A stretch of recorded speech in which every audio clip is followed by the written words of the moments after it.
Et bienvenue à ce nouveau petit live ou rediffusion, selon le moment où tu écoutes ça, sur la série Short and Sweet. Donc, tu peux l'écouter sur Spotify, sur YouTube, sur Apple Podcasts, sur mon site web, sur SoundCloud, où tu écoutes d'habitude. Et le but, c'est de faire en sorte que rapidement, parce qu'on essaie de garder les épisodes courts, je dis essaye, ça n'a pas toujours été le cas, mais j'essaye, pour que ce soit facile de passer à l'action et que tu fasses en sorte de prendre soin de ton bien-être durant ce magnifique mois de novembre, un peu gris, où il fait un peu plus noir aussi. Donc, on a besoin d'un petit extra bien-être pour faire en sorte de se sentir bien. Si t'entends grogner, c'est mon chien qui est à côté, tout va bien. Si t'entends des bruits, c'est le spa à côté, tout va bien. Donc, ce soir, ce que j'ai envie de te parler, c'est de Pilates. Et plus précisément, peut-être que tu penses que tu connais le Pilates, mais est-ce que tu connais vraiment le Pilates versus le yoga? C'est quoi la différence? Parce que je me fais souvent poser la question. Donc, on va en parler une bonne fois pour toutes, comme ça va être réglé. Alors, le Pilates, ça a été inventé par Joseph Pilates, qui est un Allemand qui faisait de la danse et qui avait une santé plutôt fragile quand il était jeune. Il a fait beaucoup d'entraînement et accessoirement, durant la guerre, il était allemand, il était emprisonné, il était juif aussi, accessoirement, et il a défait son lit, sorti des ressorts, il s'est entraîné dans la prison et il a commencé à entraîner d'autres personnes autour de lui et il s'est rendu compte que lui et son équipe qui s'entraînaient étaient les plus en santé de la prison, ils ont survécu et après ça, il a commencé à enseigner sa méthode à d'autres, comment faire en sorte de surmonter la maladie quand il était tout rachitique, quand il était jeune, comment il a fait quand il n'était pas dans des bonnes conditions, qu'il n'y avait pas une bonne alimentation dans la prison. Donc, il était vraiment convaincu que l'activité physique amenait la santé et il a développé une méthode où il y a 6 principes et il y a une série d'exercices qui fait en sorte que en faisant ça, on peut développer notre santé, forme, bien-être. Le yoga, pour sa part, vient d'Inde. On ne sait pas exactement de qui. Il y a différentes versions et c'est axé sur toute une philosophie. Donc, il y a une façon de manger. Encore une fois, il y a des principes philosophiques derrière. Il y a les asanas qui sont les positions de yoga qu'on connaît. Il y a mille et un styles de yoga. Il y a du vinyasa, il y a du hatha, il y a du hot yoga, il y a du yoga nidra, il y a toutes sortes de yoga et ça utilise le système de chakras, donc ça intègre aussi le côté énergétique. Donc, il y a tout un côté spirituel, énergétique, en plus du côté physique, saine habitude de vie qui est inclus là-dedans. Donc, les deux datent pas de la même époque, hein. Le yoga, c'est des centaines d'années. Le pilates, c'est même pas il y a 100 ans. Donc, c'est complètement différent, en fait. Il y en a pour tous les goûts, honnêtement. Moi, je trouve que les deux sont super. Mais je trouve que le Pilates, c'est vraiment la base, OK? Tout le monde devrait faire du Pilates, ne serait-ce que pour comprendre comment nos abdos fonctionnent, pour comprendre c'est quoi la posture neutre qui permet à notre corps de bouger sans trop s'user pour arriver à maintenir des articulations en santé à long terme. Et c'est super important, on s'entend. Donc, même si tu n'as pas envie de pratiquer le pilates à tous les jours pour le reste de ta vie, c'est pas grave. Tu peux juste prendre ces bases-là et les appliquer dans ton quotidien si tu n'as pas beaucoup de temps pour bouger ou les appliquer aux autres sports que tu fais et tu vas quand même avoir des super bénéfices. Donc, si tu as envie de te mettre un peu plus sérieusement au pilates, je t'explique brièvement c'est quoi les 6 principes qui sous-tendent la pratique. Donc, principe numéro 1, c'est la respiration. C'est la respiration circulaire pour aller chercher vraiment toute la cage thoracique pour faire rentrer un maximum d'air et en utilisant une expiration puissante, on engage automatiquement nos abdominaux. C'est assez cool quand même, savoir qu'on peut juste travailler en respirant nos abdos. Donc, respiration, principe numéro 1, et c'est vraiment intéressant. Principe numéro 2, c'est la concentration. Et c'est pour ça que je trouve que le Pilates, c'est une forme de mindfulness. On peut faire de la méditation, on peut faire de la pleine conscience. Je déparle beaucoup ce soir, désolé. De la pleine conscience, mindfulness, en s'assoyant sur un coussin de méditation ou en faisant du Pilates. On peut le faire de plein d'autres façons aussi, aller marcher dehors, par exemple, mais vraiment avec la respiration, et en étant concentré sur ce qu'on fait, je trouve que c'est vraiment une façon de calmer notre mental, de nous ramener dans notre corps et de faire en sorte d'être ici, maintenant et d'habiter notre corps finalement. Donc, principe numéro 2, concentration. Principe numéro 3, c'est le centrage. Et le Pilates a failli s'appeler la centrologie, tellement Joseph Pilates est obsédé par ce concept. Et je le comprends parce que c'est important d'engager nos abdominaux profonds. Et souvent, nos abdos, ils sont un petit peu paresseux, on va dire. Fais le test.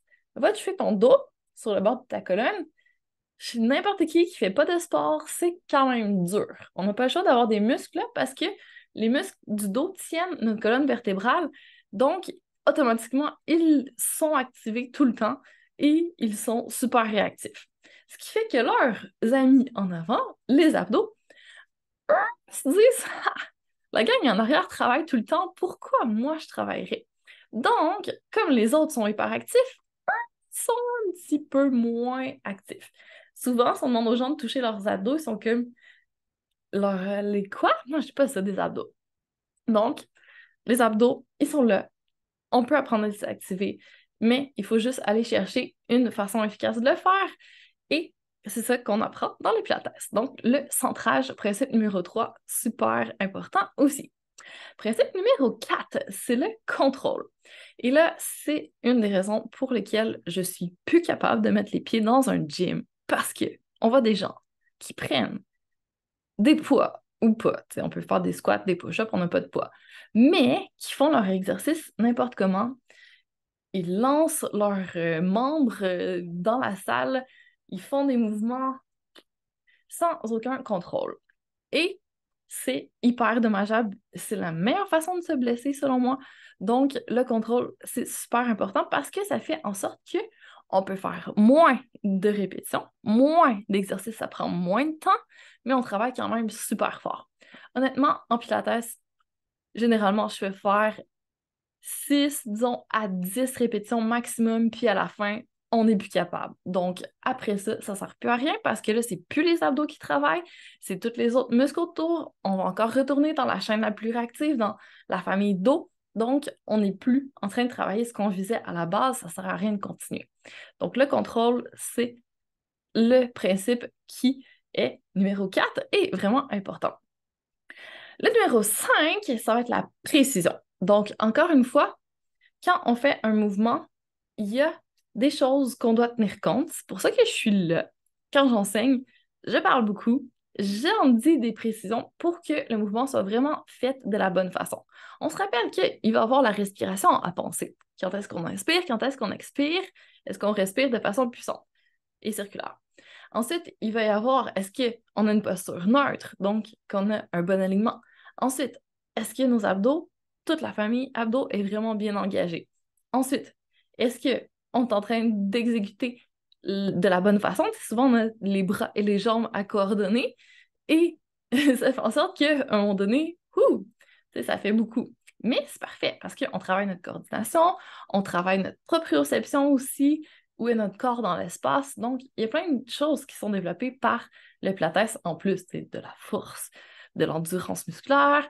Aussi, on travaille la flexibilité. Donc, on va chercher vraiment plein de choses pour faire en sorte d'avoir un développement qui est harmonieux. Donc, principe numéro 5, précision. Et le dernier, mais non le moindre, c'est la fluidité. Parce que quand on bouge, on se rappelle que Joseph Pilates, à la base, c'était un danseur. Donc lui, il aime bien quand les mouvements s'enchaînent, quand on y va avec grâce et légèreté, comme je dis. Donc on n'est pas un éléphant qui fait ses mouvements et qui est tout maladroit. Donc on essaie de le faire vraiment comme si on était une ballerine et d'y aller avec fluidité dans nos mouvements. Donc ça, c'est nos principes de base en Pilates. Après ça, il y a plein d'exercices qui se font selon ces principes-là. J'avoue que je ne suis pas une puriste, OK? Je ne fais pas l'ordre que Joseph Pilates avait prédéterminé et je vais chercher aussi des exercices de d'autres horizons, on va dire. Des squats, par exemple, c'est pas du Pilates à la base, mais je les pilatise, si tu veux. Donc, j'applique les principes quand même de respiration, d'engagement des abdominaux profonds, alignement neutre, à des exercices qui seraient peut-être un peu plus fitness, qui sont souvent super mal faits. mais justement, je les rends beaucoup plus physiologiques et beaucoup plus fonctionnels en appliquant les principes à n'importe quel exercice. Donc, je trouve que c'est quand même un beau principe et ça fait en sorte que on peut avoir vraiment une variété de mouvements, on peut aller chercher différents objectifs, on peut travailler différentes choses en fonction de est-ce qu'on a mal en quelque part ou pas, et on bâtit là-dessus, on peut améliorer le tout. Sans que ce soit pénible, sans que ce soit plate, sans que ce soit horrible, sans qu'on ait besoin de payer un abonnement au fitness, on n'a pas besoin de poids, on a juste besoin de notre corps et de varier nos mouvements. Et je trouve ça vraiment chouette. Alors, si ça te parle, si tu as envie toi aussi de faire du pilates, ça me fera plaisir de t'enseigner tout ça avec, entre autres, mais d'autres façons, le défi Bouge-toi qui va commencer ce samedi, donc qui commence dans quelques jours. Alors, inscris-toi pour pouvoir avoir accès aux petits exercices de pilates que je vais insérer dans les séances, en plus de faire du travail sur d'autres dimensions. Donc, on va travailler notre mindset, on va travailler au niveau de nos émotions, on va aller voir qu'est-ce qui se passe au niveau énergétique, on va aller chercher différentes techniques pour se sentir bien et tout ça dans le plaisir en ayant beaucoup d'interactions. On va vraiment être là pour se soutenir et faire ça de façon efficace parce qu'on n'a pas toute la journée à y passer malheureusement, mais on sait quand même que c'est important de prioriser notre bien-être. Donc, on prend ce temps pour nous et c'est le temps le mieux rentabilisé de la journée, en fait. Alors, si t'es pas encore convaincu, je sais pas ce que ça te prend, mais sache qu'il va y avoir du Pilates avec Andréane qui s'en vient aussi en ligne. Donc, ça va être une séance Zoom, un rendez-vous hebdomadaire à chaque semaine où on va pouvoir se connecter ensemble. Donc, il y a quand même cette notion d'imputabilité, accountability. Il faut que tu sois là parce que tu es inscrit puis tu sais que je m'attends à ce que tu sois là. Donc, il y a cette petite incitation à dérouler notre tapis et à le faire. Et ça laisse quand même la flexibilité parce que tu n'as plus besoin de sortir de chez toi. Il peut y avoir tes enfants qui sont dans la pièce d'à côté et c'est pas grave. Tu n'as pas de temps de déplacement. Ça peut vraiment s'insérer bien dans une routine. Donc, j'essaie de te donner différentes options pour faire en sorte que ce soit facile d'avoir des petites choses qui font en sorte d'avoir du bien-être dans notre journée, puis de prendre soin de soi. Alors voilà. Et Joseph Plata, c'est vraiment impressionnant. Il y a plein de citations très pertinentes. Et je vais te laisser avec celle-ci. Donc, quelques exercices bien pensés, proprement exécutés lors d'une séquence équilibrée, vaudront toujours des heures de mouvements forcés, faits négligemment ou de façon exagérée. Et ça résume vraiment ma philosophie par rapport à l'entraînement. Je trouve que ça sert à rien de faire n'importe quoi, n'importe comment et de forcer tout croche. Ça vaut mieux y aller avec un petit peu plus d'intelligence et d'efficacité pour avoir de meilleurs résultats. Pas juste maintenant, mais à long terme aussi. C'est quand même important de penser à économiser notre corps sur le long terme. Alors, sur ce, je te souhaite une magnifique suite de journée, peu importe où tu en es dans ta journée. Et si jamais tu as des questions, quoi que ce soit, que tu veux me partager, ça va me faire plaisir. Sinon, on se reparle très bientôt pour encore plus de Feel Good.